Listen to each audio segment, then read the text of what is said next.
ทุกคนมีสติมีความรู้สึกตัวอยู่ในกายมันสิรู้หยังก็สร้างคอยมีความรู้สึกตัว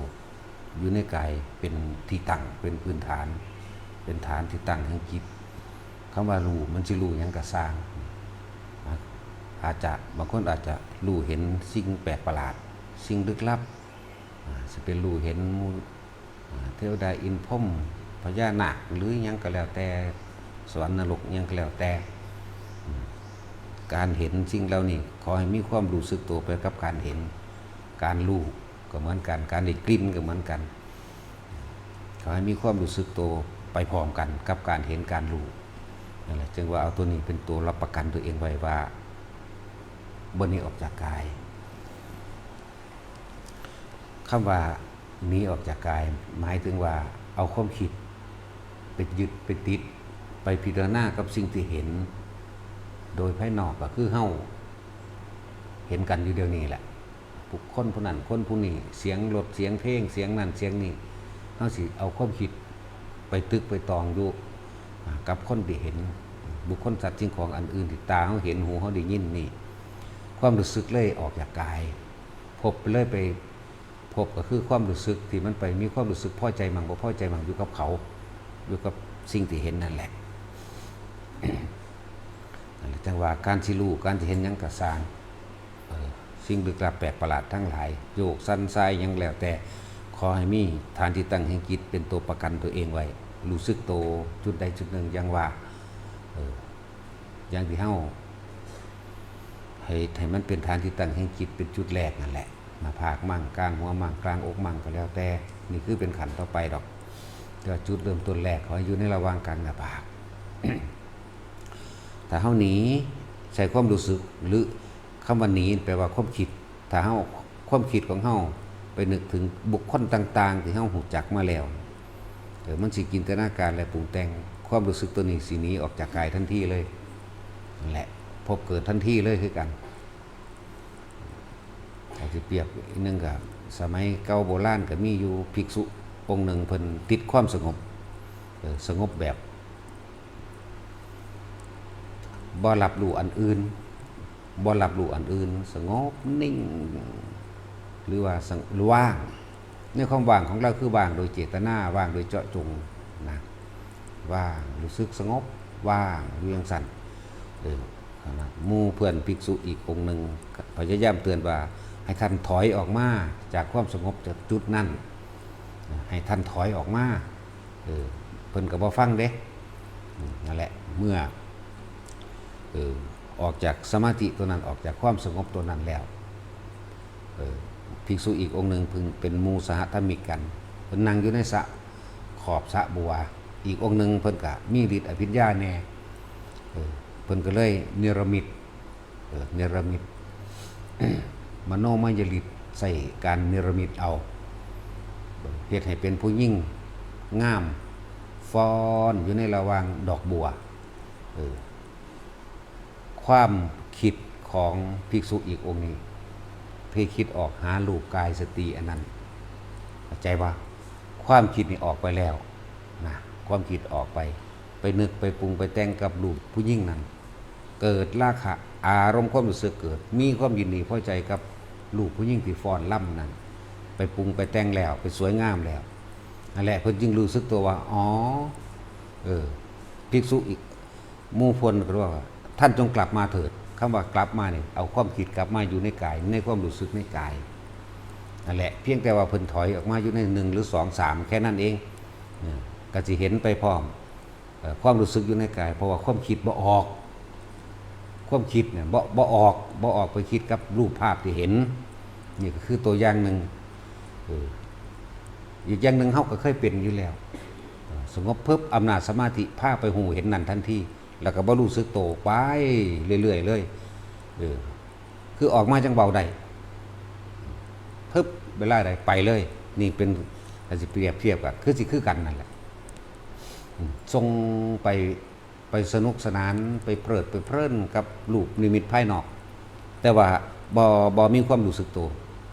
นี่เลยเปรียบฟังว่าเขาเข้าใจที่เพิ่นแสดงว่าอีกภิกษุอีกนงใส่การเนรมิตรูปหญิงสาว ฟ้อนล่ำให้เบิ่งเพิ่นถึงว่าท่านจงกลับมาเถิดนี่คือกลับมามีสติรู้สึกตัวในกายเพราะถ้ามีรู้สึกตัวในกายแล้วภาพนิรมิตอันนั้นก็ค่อยๆเป็นคนเฒ่าคนแก่เลยชราเนื้อหนังเหี่ยวย่นแล้วก็ค่อยๆผุค่อยๆพังค่อยๆสลายแล้วก็ฟึบแล้วก็หายไปเบิดเลยเป็นความว่างอีกอันนึง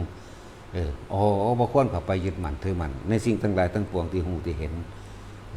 รูปบ่เที่ยงเวทนาบ่เที่ยงสัญญาบ่เที่ยงบ่มีความจีรังยังยืดสังขารตลอดทั้งความรู้สึกเมื่อกี้นี้คือพอใจนั่นน่ะเมื่อกี้นี่พอใจบัดนี้ยังบ่พอใจเกิดกลายเป็นความว่างยิ่งก็ว่างเข้าไปอีกคือว่างจากสิ่งที่มีว่างจากสิ่งที่เห็นไปเลยอารมณ์เกิดบ่ได้เพราะอาศัยความรู้สึกตัวนี่อีกตัวอย่างหนึ่งอีกตัวอย่างหนึ่งก็คือแบบเดียวกันลักษณะว่าติดสงบติดความว่างว่างลักษณะนี่เป็นว่างเพราะได้เกิดปัญญาน่ะนี่ก็เหมือนกันเพิ่นก็ว่าเพิ่นบรรลุอรหันต์พุ่นละอีกองค์หนึ่งก็ดีภิกษุองค์นั้นก็เลยว่าความตายเฮาก็บ่กลัวความเป็นหรือยังเฮาก็บ่ย่านจากอันจากอย่างก็เลยใส่วิธีใส่มโนมยฤทธิ์นิมิตรูปกายแห่งสร้างดุดันขึ้นมาให้พระองค์นั้นไปนั่งอยู่หั่นแหละเพิ่นก็นิมิตสร้างห้องเสียงบักดังแล้วก็แล่นตะบึงเข้ามาสิมาเหยียบพระองค์นี่ตอนมันอยู่ไกลๆตอนสร้างนั้นมันอยู่ไกลๆแล่นเข้ามาบ่ทันได้คิดหยังเพราะแต่ว่ามันใกล้เข้ามาปุ๊บออกจากความคิดนี่ออกไปปรุงแต่งเรื่องว่าสร้างสิเหยียบกูสิเจ็บกูสิปวดกูสิจังซั่นจังซี่ลุกหนีจากทีเข้าใจบ่นี่ลุกปึ้งหนีออกเลยอันนั้นแหละมันออกไปคิดแล้วนั่นแหละลักษณะนั้นนั่นแหละเพิ่นจะบอกให้เธอให้อาวุโสท่านต้องมีสติอยู่ในกายเถิดคือรู้สึกตัวนั่นเองรู้สึกตัวในกายนั่นเถิดมันจะเกิดอิหยังขึ้นกับสร้างความเป็นและความตายทั้งหลายที่ท่านปรุงแต่งออกไปก็เลยย่านตายมั่งย่านเป็นมั่งพอใจมั่งบ่พอใจมั่งแต่ท่านบ่ปรุงแต่งแล้วแม้นความตายสิมาถึงมันก็เป็นสิ่งที่น่ากลัวบ่ยินดีอยู่กับบ่ยินดีตายกับบ่ยินดีถ้ามันบ่ปรุงแต่งใจวันนี้มันที่สร้างกิ่งเสือกิ่งก็สร้างได้บัดจริงแล้วนั่นก็เพราะพวกเจ้าคิดนั่นเองมันจึงบ่ว่างจากสิ่งที่มีว่างจากสิ่งที่เห็นว่างตัวนี้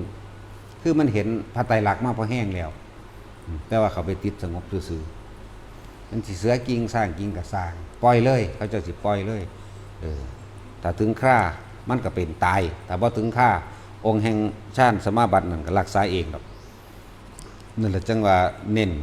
ความรู้สึกตัวมากเน้นตัวนี้ความอัศจรรย์มันสิเกิดขึ้นสิ่งแปลกประหลาดตั้งหลายมันก็สิรู้ขึ้นเฉพาะของคนผู้นั้นดอกแต่ว่าจะหนีออกจากความรู้สึกตัวนี่เท่านี้พ่อละตลอดชีวิตนี่เฮ็ดไปตลอดชีวิตแต่นี้ออกจากความรู้สึกตัวเมื่อไหร่ทุกข์ก็เกิดขึ้นมั่งสุขก็เกิดขึ้นมั่งพอใจมั่งไม่พอใจมั่งเด้ถ้านี้ออกจากตัวนี้ถ้าบ่หนีเด้เห็นก็เลยสักแต่ว่าได้ยินก็เลยก็แค่ได้ยินแค่เห็นแค่ได้ยินแค่ได้กินแค่ได้รสกระทบสัมผัสทางกายมันก็แค่มันสิบ่นึกต่อไปอีกนั่นแหละสงบอันนี้เป็นสงบปราศจากความนึกคิดปรุงแต่งในความอยากได้และอยากเป็นสงบตัวนี้ไม่เลยเป็นปัญญาในสมาธิก็เกิดเห็นอนิจจังอนัตตาอยู่ในหันพร้อมกันหรือสิเป็นปัญญาในฌานภาวนาสมาธิภาวนาก็สั่งมันก็ต้อ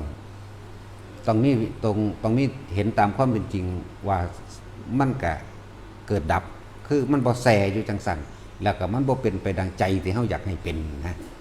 นั่นแหละให้เฮาฝึกอยู่จังซี่แหละว่างจริงๆแล้วบ่มีคำเว้าบ่มีแนวเทียบบ่มีแนวเปรียบบ่เปรียบบ่ได้ว่างคือเฮาวาดภาพอากาศเป็นรูปร่างลักษณะแนวใดวาดเบิ่งดูแต่คันซับพันได้อยู่นี่แหมแต่อากาศบ่มีรูปร่างลักษณะตัวตนเด้เนาะนั่นแหละลักษณะนั้นว่างตัวนั้นว่างแบบนี้แหละมันก็ได้แต่อุปมาให้ฟังว่างจากสิ่งที่มีว่างจากสิ่งที่เห็นนี่แหมนั่นแหละพอ